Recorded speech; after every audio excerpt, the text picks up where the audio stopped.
Crouch. Bind. Set. Joe presents The House of Rugby, Season 3. Hello and welcome to House of Rugby, whether you're watching or listening. It's great to have your company. And after a very all-English affair last week, we've decided to go a little bit more Celtic again this week. Delighted to have Ken Owens making his first appearance on the programme alongside John Davies, who's back for more. Guys, I'm looking forward to this one because you two obviously know each other pretty well. Ken, how are you? Yeah, all good. Not too bad. John obviously had a day off today, which, when you're in an injury club, you don't get days off. So missed him today, so it's nice to catch up. Well, it's nice to have the sheriff along to say hello, like boy. It's good to have you on, and good to be back on you again.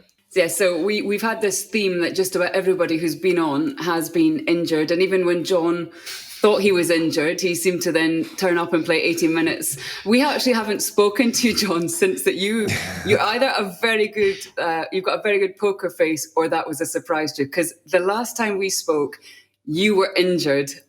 Fast forward 5 days, you put in 80 minutes for Wales. Yeah, well, I was told that I wasn't playing, and then obviously I did fitness the rest of the week with Wales, and then on the Friday lunchtime, Johnny pulls up in the captain's run, and then I'm told I'm playing. And thankfully, I was fit, and just about got 80 minutes. But it was totally unexpected, and I got to say, there was a lot of revision doing on Friday afternoon when I told I was playing, because I didn't have a clue what moves we were running and stuff. So it was good to get a game back, and thankfully it was all good to go. Ken, how's your injury? Because I was, we did BBC together for the Wales-Scotland Six Nations match, and you were getting a bit fed up of being a spectator by that point, so I can't imagine that's got any better. No, it hasn't. So I'm about 8.5 weeks post-op now. So get a couple of days off over Christmas, which I'm looking forward to, first time in a while, and then back playing in the new year. So now we're all on track. Rehab's gone really well, thankfully, and now I'm in a good place. So looking forward to get back out there. He's a full-time pundit. All I see him now is his smart coats on a game day, and commentated on our games. Well, the worst thing was for that, you're going on about Foxy's injury and lack of an injury and being back to play 80 minutes. My whole pre-match piece that I'd done, worked all week on, was an analysis run on Johnny Williams and how great he's been the autumn and how he's prepared. And he just ruined my whole pre-match. So the only good thing, to be fair, he did tell me the night before, which he got a bit sketchy about, because obviously I was in the media, so I had to keep it quiet from our producer as well. And you were on the dark side, weren't you? I was. So, but I luckily enough, I managed to get a Toby Faletau VT done pretty quick. I said, "Can you check this together, and I'll explain tomorrow, just in case something happens." I've heard that someone's injured, so I proved my worth. There's not been a leak, not a leak anyway. No, but that's the thing, you all talk about the dark side, but when an injury comes along, you're all there. John, you've done BBC Six Nations as well, so you can't talk. I know. Yeah. I think it's just tried. It's the only way of getting tickets to the game these days, because the boys won't give you a ticket, so it's getting into the game for free. I couldn't believe it. I had Jack Knoll and Charles Piatow as my guests at Claremont at the weekend, and Jack came to Bristol, and I was thinking, this is great, he's not even talking about his own club and he must really want to do it. Turned on BT the next day, he was doing them as well, so he had a double bubble this weekend, so he's been raking it in. Yeah, he's double dipped there. He's double dipped there. He's quite good for him. I'm just loyal to Ep4, I am. Well, a little bit of BBC. Do you know what? I met that match that we did, the Wales-Scotland match. I met Shane Williams there, and I said to Shane, it's a shame you can't do, or you're doing the Autumn Nations Cup for Channel 4. And he said, no, I'm doing S4C. So I said, are you sure? And he said, yeah, I'm doing S4C. I couldn't do Channel 4. So I then speak to the guys at Channel 4, and they're like, yeah, we've got Shane in commentary. And I was like, well, he thinks he's doing S4C. And then he turned up. And thankfully, by that, when he saw me, he was like, we better do this in English. And then he wrote in his column the next day in the rugby paper, it was great to work for ITV at the weekend. So at no point did he have a clue basically who he was talking to or what channel he was on. No allegiance whatsoever for Shane. No allegiance. No loyalty to the cause. That's what our Welsh boys are like. We're not, we're mercenaries, us Welsh boys. As long as someone's paying, we're there. And on that, you've even got a beer named after you, I'm told, Ken. Yeah, I have. The merch is coming out. Yeah, a local brewery down in West Wales is. So I'm the third rugby player they've named an ale after. Okay. So mine goes down better than theirs. So George North has got one. Alan Jones has got one. Sorry, and they did name one after Warren Gatland as well. So I'm the fourth, sorry. But mine's by far the best tasting, the Sheriff. So, the Tenby Harbour Brewery Company. But he's hoarding all the bottles for himself, though, because he wants to drink them all and say he's not giving any out to the boys. Did I bring a couple of slabs in the training this week for you to try? You were teasing all the boys. You were like waving in front of us, like you can't have this. But no, I was fair play. Like it looks good. I gotta say. Hopefully, I get to try some at some point. You took the whole slab, man. That's what everyone's getting for Christmas, then, is it? John, do you have anything named after you? Well, the only thing I got named after me is a burger in the pub I was brought up in when I was a kid, in the Fox and Hounds. Yeah. So that's where the nickname comes. So I've got a burger, the Fox Burger, which is which very isn't delicious. The meat; it's just the title. Well, yeah, exactly. Yeah, no, exactly. Yeah, that's quite funny. But my brother got named one as well, and he was the vegetarian version, and he was devastated with that. But only a burger for me. But hopefully I might get an ale at some point if any brewery wants to, jump on the bandwagon. Did Sam Warburton not get like bread and like bread rolls and things named after him, or did a deal? But it wasn't actually with Warburtons; it was with somebody else. Yeah, I think Braces was it? Braces Ken? bread. That's right. Yeah. Yeah. Well, maybe they do use Robert De Niro in their ads, so maybe they'd spent the budget that Sam could have got. Well, so. Blown the budget, and Sam will go to an opening of a letter for anything. So, Ken, obviously, your beer you mentioned there is called the Sheriff. For people who don't know, because there are a few different theories here, why are you called the Sheriff? Well, Dwayne Peel started calling me the Sheriff back in the day. When myself, John and Rhys Prieston used to share lifts, and they used to take great pleasure in jumping in the car on the way home and seeing my distraught mindset after having a tough day at the office of people ripping the mick out of me. So they used to enjoy that. But now Peely started calling me the Sheriff. A couple of reasons. Well, I still can turn any conversation back to somebody in Carmarthen or a story about somebody in Carmarthen. And then if all my grandparents were mayors and sheriffs of the Carmarthen in years gone by. So it's sort of that added to the story as well then. We thought you just used to drive around in your convertible around Carmarthen and acted like the sheriff. That's what we used to thought. But no, I think... Yeah, but you've actually had like official documentation, haven't you, or something? What was it, about 5-6 years ago? I was along with my grandfather, who's passed away now, and Delmy Thomas and my godfather Andrew Bassett as well. We were granted a town commendation for our services to the town. So I'm taking that as now I'm official sheriff. The crime rate's gone down in Carmarthen since you've been in power, I gotta say. Yeah. You walk around with your badge on a Saturday night and you know what, you rule the roost. That's what he is. He's the king of Carmarthen. Yeah, I'd like to think so, but I'm sure my cousin Dave would, he'd claim that he runs most of Carmarthen, but, he does live in Fantasyland most times, so most days. As a former resident of Carmarthen or Carmarthenshire, if I'd only known this information when I lived there, I would have been. I basically would have phoned you to get out of any trouble that I'd ever got into if I'd known there was powers to be. A lot of them are in my head more than the official powers I got, to be completely honest with you. But I'm sure I could pull some strings.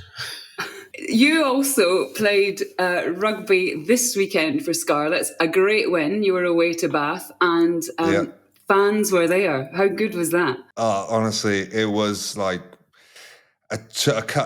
totally different to the games we played this year, and about 100 times better. Just the interaction warming up, you could see, fans getting their pints before the game. They look the smiles on the faces, and just the noise. Like even when at the end, they were all Bath supporters, but at the end of the game, when they're on our line, you could sense an atmosphere where previously there was just nothing. It was either noise through speakers or anything. So honestly, it was so good, and hopefully the opportunities of more fans to come back into crowds sooner rather than later, because as rugby players, that's what you want to do.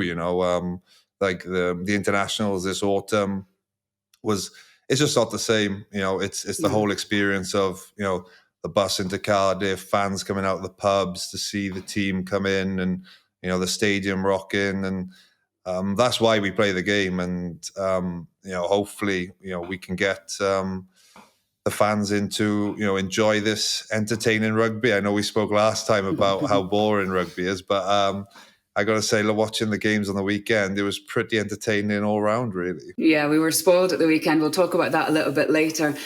Just a couple of other things before we move on. And I'm sure it's somebody who you both know and maybe played with over the years earlier on. But Alex Popham, the news about the early onset of dementia, just a really emotional interview with him and his wife. And I just wonder what your thoughts are on that. Ken, starting with you. Yes, it's horrendous news. I was, played a couple of seasons with Alex at the start of my career, and obviously my first game for the Scarlets was against Northampton, playing against Steve Thompson. I just think, the news with them guys is, it hits home. It's part of the generation that I played with, and it's, it's really sad to see that what they're going through now. Just hopefully as a rugby community, we can look after them and what they're going through and speaking up, concussion protocols and everything, and the way things are dealt with is a lot better than what it was, and hopefully we can continue to make strides going forward. John, does it worry you as a player? It is. It's scary, but I think, as Ken said, we've gone through and probably seen the protocols become very thorough, and I think we have the best medical care that we can possibly get, and down to independent doctors watching the game, red flagging any suspicious head contacts, anyone looking things. So there's so many eyes on it now, and we get very good care, and we won't go back on the field until we're 100% right. So I think at the moment our concussion protocols are very good and very thorough, but what Pops is going through, it's extremely sad, and echo what Ken says. Hopefully the rugby community can support these guys, what they're going through, and it's a tough one. That interview was hard hitting, I have to say. Okay, let's move on to Rugby World Cup draw, because that happened this week, even though the Rugby World Cup is in 3 years' time. That always amazes me how early the draw for this Rugby World Cup is made, because the landscape in rugby was different a year ago to what it is now, and will be different again in 3 years' time.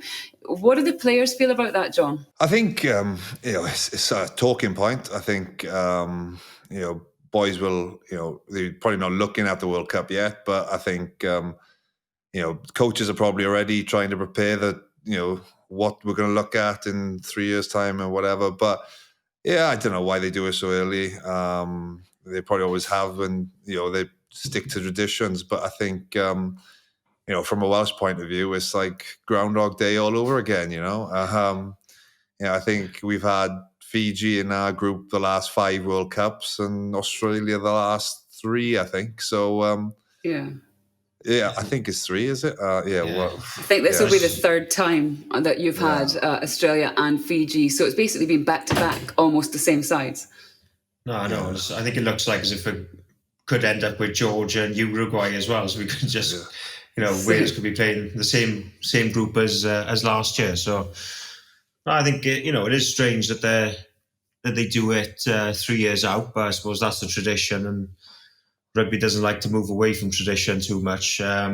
But no, it's just exciting. It's a build up, and people will be talking about it for the next 3 years now and getting really excited. And I think for Wales, we'll probably be still having the same conversations as there was leading up to the last World Cup. Yeah, if you look at Pool D, though, England, Japan, Argentina, Oceania 1 and Americas 2, that's a nice group for England, isn't it? Yeah, I think Eddie would be pretty happy with that, for sure. We can ask Jamie for his honest opinion as well, and whenever he's on next. But I think, Argentina showed they've got some, definite cohesion in their team, and they're threatening as well. And Japan, if they keep developing, they could pose a threat as well. But I think as draws go, they'll be very happy with. The one I'm looking forward to is probably the France-New Zealand group. I think that has fireworks written all over it. I think it's Pool A, New Zealand, France, Italy, Americas 1 and Africa 1. So it's odd to think that France, how they're playing just now, are in the same, as New Zealand. But I suppose that's the 3 years out, isn't it? But that'll be a good one.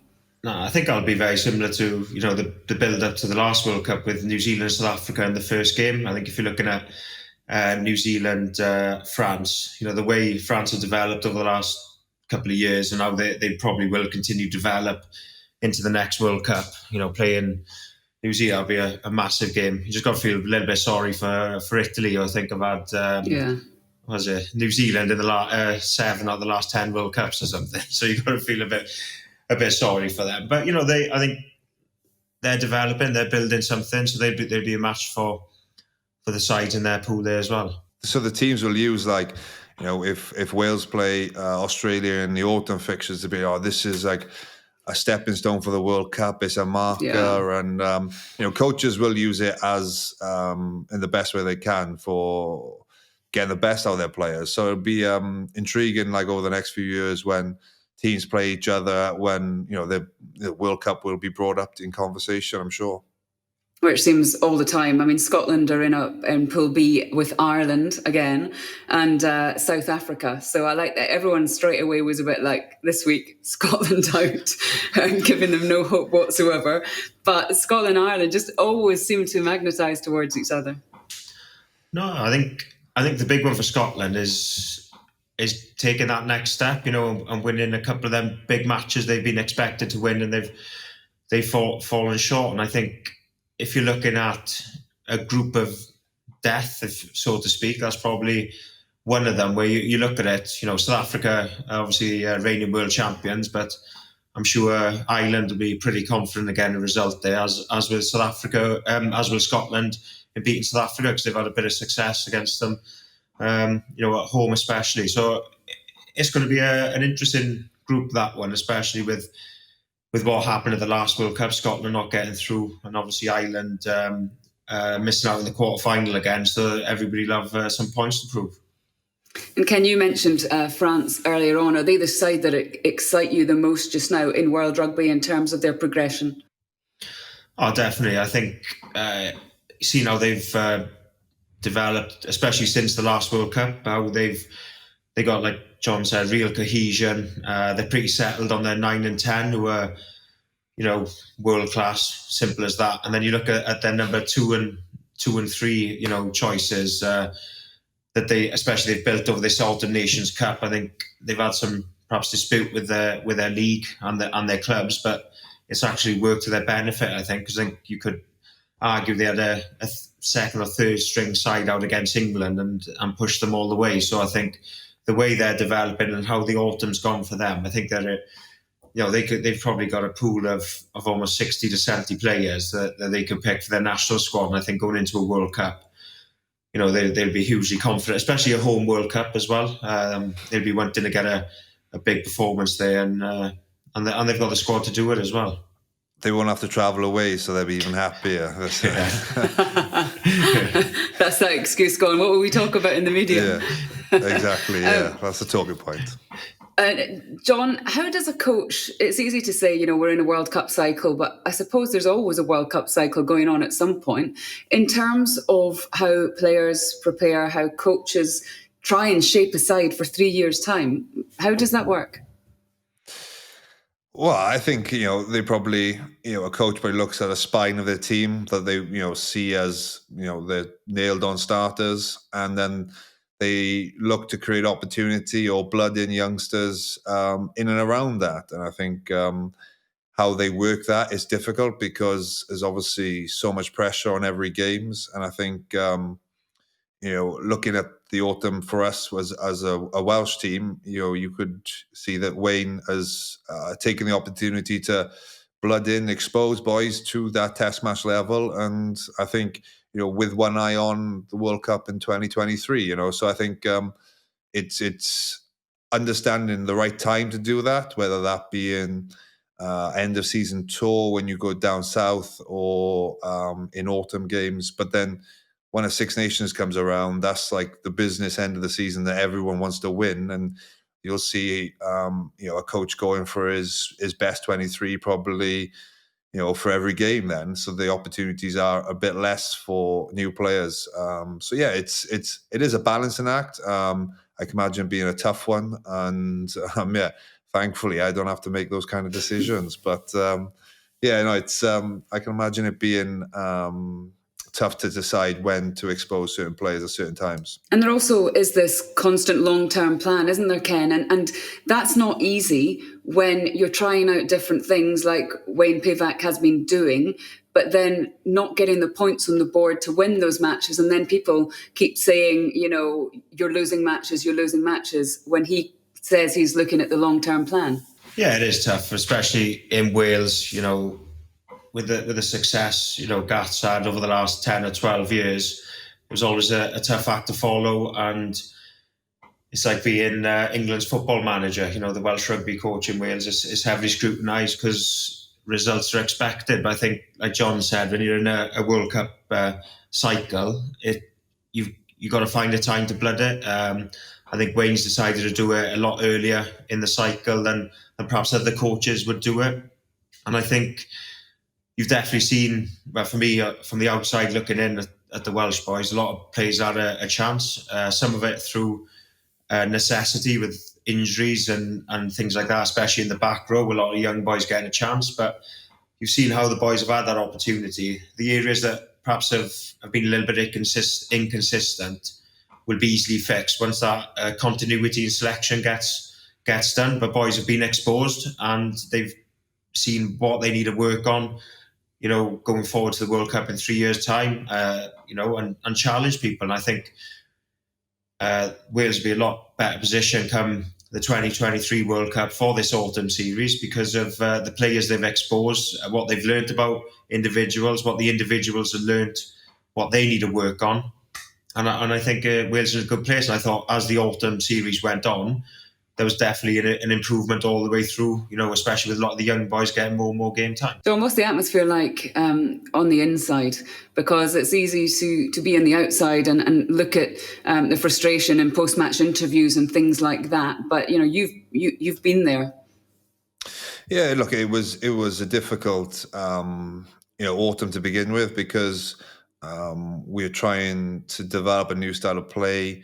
The time we had together as a group at the start probably wasn't enough to get familiarity with everything. So we were probably a bit on the back foot to start with. And I think what we wanted to see was, as we came into camp, when we left camp, there was improvements as individuals and as a team as well. And I think, we did get that from the last performance. And, against England, we were in that arm wrestle, but we just didn't quite have enough to get the result at the end of the game, So it was frustrating, but I think the exposure to new players, the opportunities given, and moving forward to the Six Nations, I think we'll be in a far better place, like Ken said, to launch to that next level. I think boys will understand the system we want to play defensively and in attack, and I think it is exciting, but I think there has to be some sort of patience as well. And, hopefully that teething process we've gone through now has set us up to be competitive now come the Six Nations. And you've shown that you can be a ball carrying 12, inside centre, crash ball king as well, haven't you? So you've added some strings to your bow, which is great as well for the national sport going forward. I thought that my career as a 12 had long gone, to be honest. It was funny when I spoke to you on the Friday to tell you that I wasn't playing. You said, as Steve called out the old call, that when we played together, which I think took a couple of years off my career, really, running that move. But no, it was good fun, I got to say, at the time. But yeah, I don't want to be trucking it up too much, I got to say. A few weeks ago, Foxy, you said to Sean O'Brien that Ireland was almost playing Leinster with the style of rugby. So Joe Schmidt went from Leinster, took exactly that same, implemented it into Ireland. Will we see what we saw with the Scarlets when Pivac was there for Wales? Will it be almost that similar game pattern?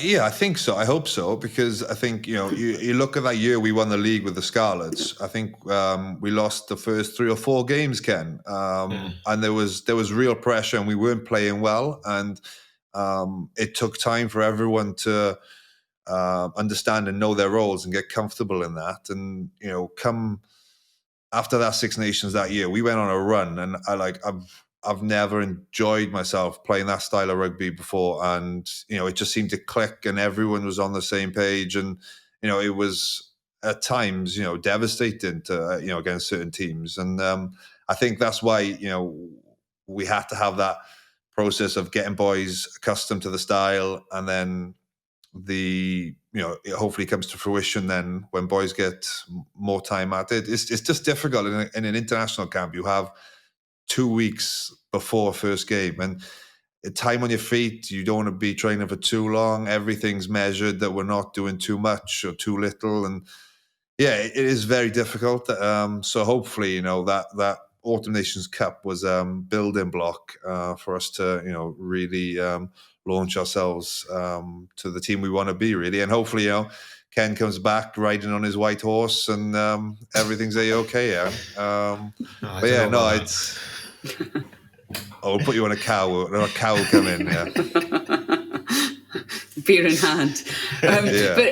But Ken, it is a thankless task, isn't it? Following Warren Gatland, they didn't make it easy either. I think the Friday they announced that there's going to be Gatland Gate, and then 24 hours later, Wayne Pivac's got to drive through it on the team bus. I mean, that is the measure of the man he's following. No, it is, and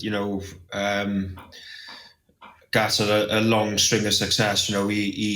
Wales, we hadn't, we'd had a disappointing World Cup just before he took over, knocked out in the group stages. So, Gats came in and basically freshened some things up, picked, the Ospreys boys and got because the Ospreys were right at the top of the tree at that time in Welsh rugby, and got them playing some very good stuff for test level, international level, which brought the Grand Slam.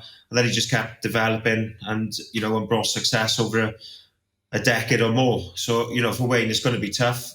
That he sees, his vision for Wales, and the way he wants Wales to play is slightly different. Like John said, it was Wayne's 3rd year at the Scarlets when we ended up winning the league, but we changed sort of our attack pattern that summer. And it took us pretty much the whole season of playing week in, week out to that before it became second nature to us. And at test level, it's going to be very difficult to change a lot of things overnight, and especially in the short periods we got. So the foundations are there. It's just, like you said, patience and trying new players out and seeing what the depth of the squad is like going through to 2023. And I think it is tough following in the footsteps of the coaches that have been before because of how successful they've been. But I think they've left a pretty good legacy as well, and left Wales in a really good place, a starting point, and we can just hopefully kick on from there with the small changes Wayne wants to make. But like I said, it's going to take a little bit of time for everybody to get up to speed and really understand how the system, the pattern works. Yeah, when Gats came in, boys, the Welsh team got knocked out of the group stage of the World Cup, and Welsh rugby had never been at a lower point, people were saying. So then Gats comes in at a point where the only way is up, essentially, where Wayne's come in at where the team has been successful over the decade. We've probably overachieved at times for the amount of players we have in Wales, and the population or whatever, and which is great. The people of Wales expect us to win more games, and I think hopefully like a little bit of patience from the Welsh public, and we're working extremely hard. Don't worry about it. We'll get we'll get the train back on track now sooner rather than later. So, guys, a Rugby World Cup is very often seen as a changing of the guard. Wayne Pivac yesterday talked about Alan Wynne-Jones, saying that, if anybody can get to a Rugby World Cup, it would be him. You certainly wouldn't rule him out, or not if you ever wanted to speak to him again. So do you think that 2023 is on Alan Wynne's radar? Is he the kind of guy that looks ahead like that? I'm not sure if he's whether he's looking that far ahead. I'm not sure. But one thing with Al, every session he's always the one who trains the hardest and goes the hardest and always wants to keep getting better. And I think I've never seen a guy who with that sort of mentality. So I'll be honest here, if he wants to get to that 2023 World Cup, then it wouldn't surprise me at all. And you have seen it done, like sort of Victor Matfield done it in 2015. He was still going strong. Rory Best at the last World Cup. So I would never discount Alan Wynne-Jones. Like you said, Kat, he sets standards in training. He doesn't say like, I'm just going to take my time today. He's the one that's driving the youngsters. Come on, compete with me, take me on. And I look at it sometimes. I'm thinking, I don't know how he does it, but I think it's just the measure of the man. So I like, if he has a desire to keep pushing himself for a few more years, and I'm sure he'd be there or thereabouts. And it's the most important thing for him, he's probably has to be, looked after. And, I'm sure the union will do everything they can to give him the best possible shot at it, really. Yeah, and there'll be other players like, Johnny Sexton for Ireland in a similar situation. There is the carrot of the Lions next year. And then obviously 2023, personally, from both of your points of view, you must have a sight certainly on Lions again. But what about 2023, John? 2023. You can play two positions now as well. That's good. Well, yeah. I'm desirable now. I remember in Japan going to the bus to the captain's run, and Gats came and sat at the back, and he was chatting to us, and he goes, this could be 4 years. How old are you, Foxy? And I was like counting it up. I was like, 35, 36, and he goes, it's probably your last World Cup game tomorrow, then, isn't it? And I was like, yeah, and I said, like, if I joked, if I'm still playing in 2023, then the WIU progression plan hasn't worked properly. But look, I think if my body's feeling well, and the coaching staff want me around, then I'd love to give it a crack. But I think at the moment it's 1 or 2 months at a time, not 2-3 years at a time. But I'd love to give it a crack, but it's all dependent on whether like the coaches wants me around, or my body will allow it, really. So we'll have to wait and see. But I guarantee you, Ken's probably going to be the demolition man. The demolition man. Yeah, I don't know. I wouldn't say it's the end goal. I think I'd love to go to another World Cup. A lot can happen in 3 years or so.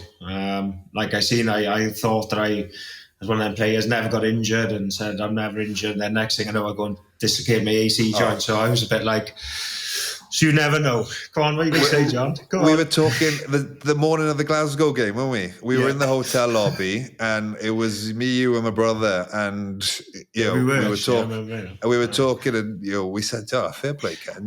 For the position you play, you don't often get injured. He's like, yeah, no, I've been pretty lucky.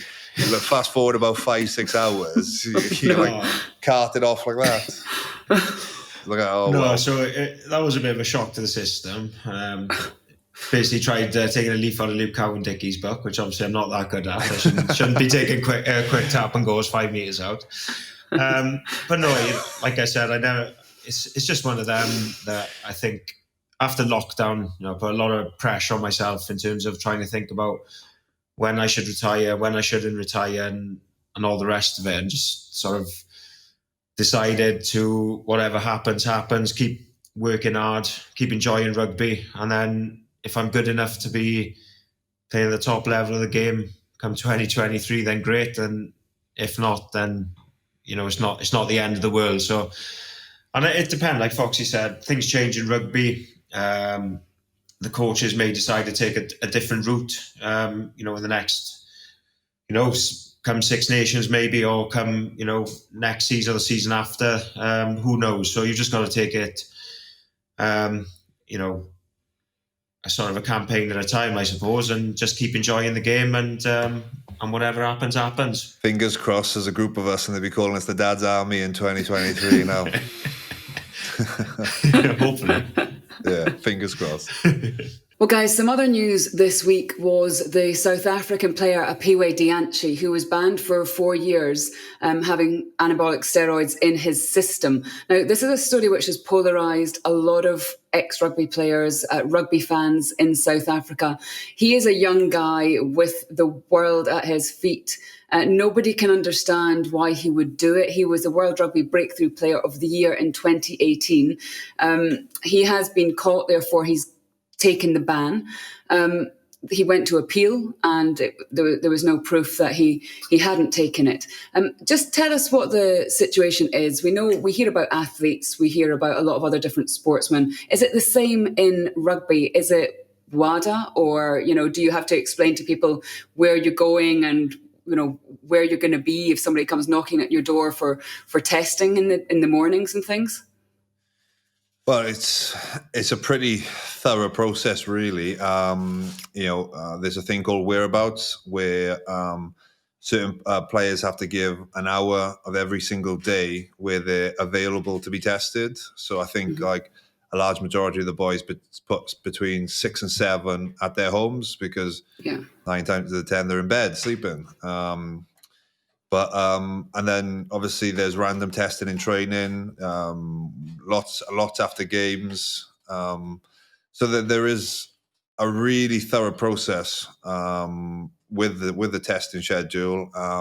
If you go away, like even if you have your home as between 6 and 7, you decide to go away for the weekend or go on holiday, you have to let certain people know the change of address and everything. So, and that's probably where boys in the past, you hear boys getting banned because they don't make themselves available for testing, is because they probably have 3 strikes or something like that. So there's a lot of hoops to jump through, really, to make sure that you do everything right. But we have a lot of education on it, and there's people in our union that are part of UK sport to help us make sure that we're not messing up, really, and making sure that we're in the right place at the right time. And it's pretty thorough, and it's the process has been developed over years, really, to get it as good as it can be, really. It's one of them. People don't think that they actually will turn up when you're away, and boys tend to forget to put where they actually are. So we get Caroline works at the union. If boys have gone away and they've put something on social media, she'll literally go, "Are you away?" Because she knows they're gone, and then and to be fair, the boys will then update. But that's how simple it is. Because I'd done all the protocols right, sent that I was going away for my stag do, where I was staying with my hotel and everything, and thinking, no, they won't turn up anyway. We got halfway up and my best man said, they've had to change the hotel, and I thought, I'll be all right. And lo and behold, next morning they turned up at the hotel, well, at the other hotel, because we'd had a last minute change. So it's how easy it is. Luckily enough, it was one strike I had. I'd never missed anything before, but you do hear of athletes in other sports who've been in different hotels or haven't been where they said be, and they've been banned, because they've missed 3 tests and had 3 strikes. So it is a thorough process, which you understand, but it's how easy that it doesn't take much, for it to go wrong as well. Sorry, what could happen as well in other instances, like, you could have one of the boys go out after a big win, have a few too many beers, ends up back at his mate's house, passed out, drunk, and the drug tester turns up at his house where he's not, and he has a strike. Not talking from experience, but it's simple things like that happens, and you will get punished if you're not on top of it, really.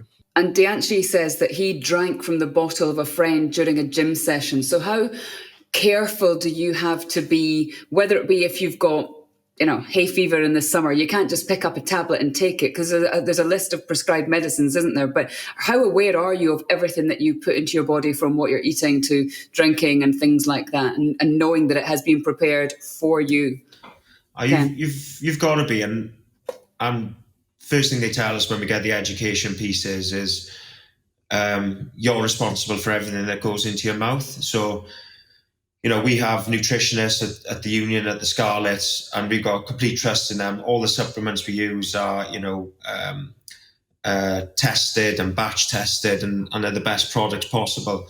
But even like you said, in terms of medication, you've got to be so careful, because you could want like a hay fever tablet in one country, but you could perhaps be on holiday and it's a different mixture within that product in Spain, for example. So you have to be responsible for everything you're putting in your body, and be confident that what you are taking, whether it be from a nutritional point of view, simply down to a Gatorade or a Lucozade or something like that, a sports drink, to like a Lemsip or something like that you know exactly what's in there. There is stuff out there for players to use. You've got a global draw that you can just tap it in, and it'll instantly tell you whether it's okay to use or not. But everything you take, the responsibility comes down to you, what you put into your body. And I think that's where you've got to be so careful, and that's what we're always told. It's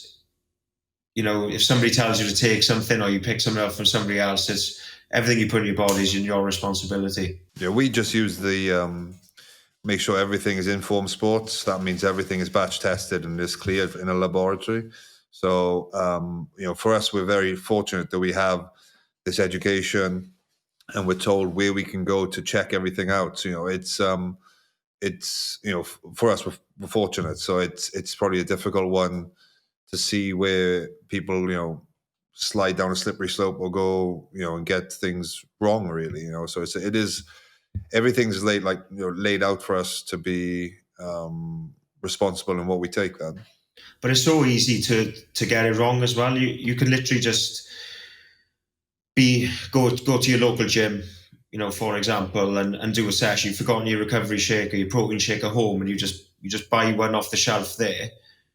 Now, if you're not sure where it's come from, you take it, and then you end up with a 4-year ban. So it's very simple, how easy it is, and you don't know where perhaps these products are made, and the cross contamination. It could be made in a pharmaceutical, plant or something like that. And it's even from not just from a drugs point of view, but from if you've got allergies or something like that, you could pick up a protein shake that could have traces of nut in it or something like that. If you've got a nut allergy, then you're gonna get seriously ill as well. So it's just how careful you got to be. And as professional sportsmen, it's our livelihood at the end of the day, and you've got to be as careful as possible, and just listen to the protocols and the education that's there. So when you get that knock on the door, whether it be in the middle of the night, first thing in the morning, in the afternoon, how does the conversation go? How do you know, first of all, it's the anti-doping team? It's normally off of, let's say, because you're not again. That's how it normally goes when they show things. But I think you got tested recently, Ken, do you? Yeah, I got done down at the Scarlets a couple of weeks ago. So to be fair, if you've been around as long as I have, you tend to get to know the testers as well. So they walk in and they instantly start apologising to you, and then you have a bit of a laugh for them if you, oh God, look at the shape of me. There's no chance I've been on any performance enhancing drugs. And then you get that sort of stuff out of the way, and it's pretty straightforward, to be fair. You fill in some forms.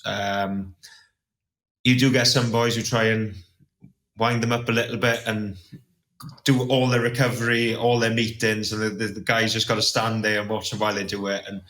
But it's it's pretty straightforward. Fill some forms in, ready to pee. So if anybody's listening and needs to take a test, never rush it, because you don't want to give a partial test. So you got to, I think it's pee about 90 mil.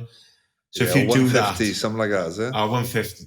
But it's an absolute disaster if you don't get enough out, because you got to wait then and then retest it a bit. So it's make sure you can pee straight away. You get your 150 mil out, I think it is, and then you just take it into so obviously when you're in the toilet, you're ready to go. It's like 4-year-old peeing. It's t-shirt, schoolboy peeing, isn't it? It's t-shirt around the chin, shorts and pants down around the ankles, and make sure you can see that it's where it's coming out from.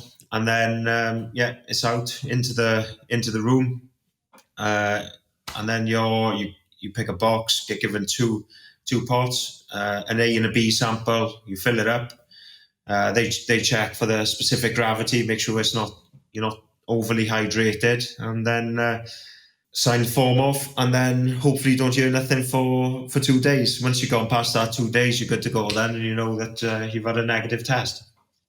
Some testers are quite considerate as well. Like if you're in a disabled toilet, they'll like turn the tap on if you haven't gone yet, just to help you go. Like, cheers, thank you very much for that. But yeah, no, I know some players have made it quite awkward as well, where they've gone for a number 2 instead of just going for a pee. Like, so just get really down and personal with everyone. So yeah, no, it's I think it's almost after you've done it for a number of years, it just comes like the process, and like you said, it's the same faces that do the testing. It's just the inconvenience of it. Like at 6 a.m, the last thing you want to be doing is bringing someone into your house to watch you pee. So it's a time and a place, and it's worse after games. What about during lockdown? During lockdown, have people been going into other houses, or do they go to training? I think for COVID there have been restrictions, but I think now that people can come into your household for drug testing. Okay. So yeah, it's but the worst time's after games, because that's when you're the most dehydrated. Okay. So you just have to chuck the water down. I always say like a couple of bottles of lager will help you pee quicker. So. But yeah, no, it's a process that it's part of rugby, and if it keeps it keeps the game clean, it's a good thing. And in many ways, for you guys at the top of your game, you do have nutritionists, as you say, and there are people there to help you. But when you look at the stats, particularly for players who are maybe several levels below you, it's quite worrying. On the UK anti-doping website, it says there are currently 64 players who are serving doping bans, 27 of those from rugby union, 42%, so 7 from Wales, 3 from Scotland, 17 from England. I mean, that must be quite concerning for rugby, because there's obviously a drive as well for players to be bigger, and therefore their people are taking stuff to try and increase their, not skill set, but maybe their dominance when they tackle and things like that. But these people don't necessarily have anyone around them, or do they? Do all clubs advise? Does everyone basically know a right and wrong?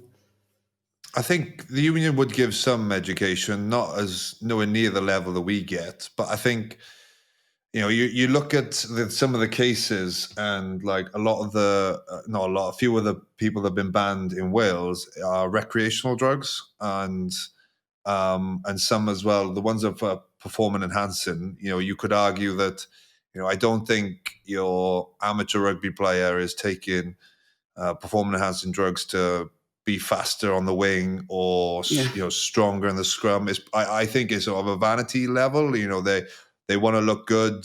They want to be, when you go on holiday, you have a photo on Instagram or whatever.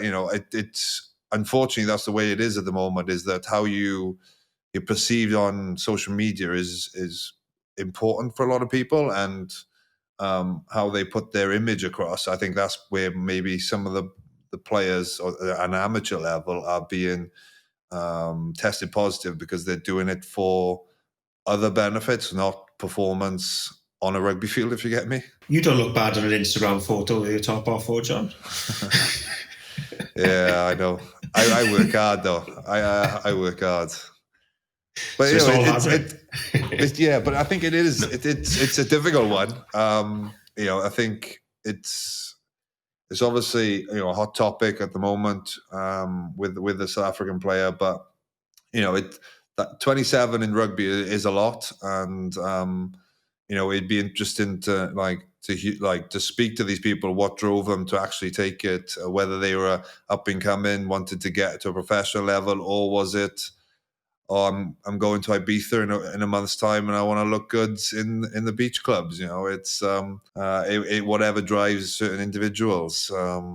But yeah, I think stats, they are pretty damning and don't look great on rugby. But I think looking at especially in Wales, some of the levels of some of the players who've been banned play at, it's a lot of it is probably more recreational and like you said, like a vanity and looking good point of view, a cosmetic point of view, more than it being a performance enhancing, for sport. But then, you got, give them the education as well, for the health implications that could potentially come from it as well. So for anybody who's been watching and listening to these podcasts or any rugby programmes, there has been so much discussion about, has rugby become boring? If you watched any of the European Champions Cup at the weekend, my goodness, we were blessed with some incredible tries, matches that had almost 90 points on the board. I think that's what Europe does. But Ken, you must have probably watched quite a lot of rugby over the weekend. It was a real treat, wasn't it? No, it was great. I think I tuned in for that Bristol-Claremont game at about 45, 50 minutes in, and the scoreboard was, I'm not sure where it was at that point, and I watched it till the end, and it was just 51-31 or whatever it was. It was an absolutely phenomenal game of rugby to watch from both sides, and then it continued right throughout the weekend. The Scarlets game, obviously watched that with great interest for obvious reasons, and that had everything. Had some great tries, nail biting finishes, and it was great to watch. And then obviously the Sunday you had a great performance by Exeter, reigning champions, against Glasgow. I'm sure Hoggy and Johnny Gray would have been really happy with putting the donut on their own teammates. But it was a great game of rugby, and you've seen a couple of great performances. Connaught going to Racing and losing by a score. And it's great for the game, especially, everybody's been very critical of rugby over the last couple of months. And I think, Europe does bring out the best in teams and players. And we've seen that on the weekend. And it was just great to see that the boys were chucking the ball around and getting some smiles on faces as well. Nice for the backs to be going over, John. Yeah, no, I think, like Ken said, you always know it's a big week when those European balls are put on the training field. There's a big game coming on the weekend, and when that music's playing before the game, it gets you excited. And it was a great win for us. It's great to start off the European campaign with an away win, and it's something that we're building very nicely. And Toulon on Friday, we've got a lot of European history with them, and I think we're excited for that challenge because they're a powerful team with a lot of experience, and I think it was a great weekend of rugby. And after all the what's been said of late of how the game isn't entertaining, I think it was the perfect answer to all those critics. It's maybe an odd thing to say when you've got Leinster and a Munster. But do you think that, like, when Scarlets go to Bath or, Glasgow to Exeter, maybe that's not a good example when you see the scoreline, but your Pro 14 teams are maybe seen as a little bit more of an underdog, particularly when you take on a Premiership side. Do you feel that when you go there, Jonathan? Yeah, definitely. I think the Premiership teams are held in such high regard, and they think that the Premiership is such a strong league. I think whenever a Pro 14 team goes up against a Premiership team, there's almost a point to prove. And I think that was might have been underlying in our mindset going to a big English club, but whoever we go up against, we want to give a great account of ourselves, and it's going to be exactly the same now this Friday, and I think it's very exciting. Yeah, I think for the Welsh clubs, it's especially for us at the Scarlets, Europe. We've got a lot of big history in Europe, and some of our greatest days that our supporters remember tend to be European games, especially against the big English clubs and the big French clubs. Getting a win away in Toulouse, that's talked about, and I think that's what we get, especially for us as a Welsh club. We perhaps are seen as underdogs, but we've got huge history for our boys going to Bath on the weekend. It was first game in Europe, which is great. We've got some huge recent history against them as well. But the history with us and Bath goes back over almost 100 years. We played for the Ragdoll. So you got that old sort of history and them old traditions that still come up in Europe that perhaps we don't really see in the league as well. And it's something different for us. We play against your Scottish teams, your Irish teams week in, week out. So it's great to go and play against a different opposition and enjoy it. But boys are saying you got the ragdoll in your bedroom as a teddy bear now for the next game, is it? Yeah, it's in the house. It's in the house. I just got to find the jersey for it. Somebody's nicked the Scarlets jersey. It must still be up in Bath. So I'm gonna have to find a little shirt for it to go on. But it's in the house now till the next time we play Bath. John, the way that this Champions Cup is shaped this year, because it was all changed because of the rugby calendar needed to change because of the global pandemic, it does mean that every pool match matters. There's only 4 of them this time, and they carry a lot more consequence to get that start. It is great for you guys. Yeah, it was absolutely, like everyone says, before the change of the competition was you got to start well in Europe, and with only 4 games to get that away win was it's huge for us, and we can't let this opportunity slip now. We've got we respect Toulon.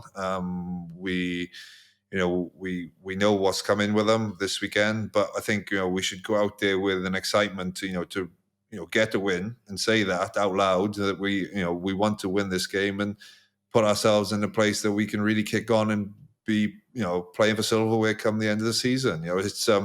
It's where this club, deserves to be and wants to be. Ken, you could see how good those French teams were at the weekend, really across the board. But maybe the fact that they didn't release their players for the last 2 rounds of Autumn Nations Cup because there was that thing with the union means that actually they've had a bit more time together. They all looked very cohesive. Yeah, definitely. I think there's a huge excitement around French rugby at the moment, which comes down from the national squad.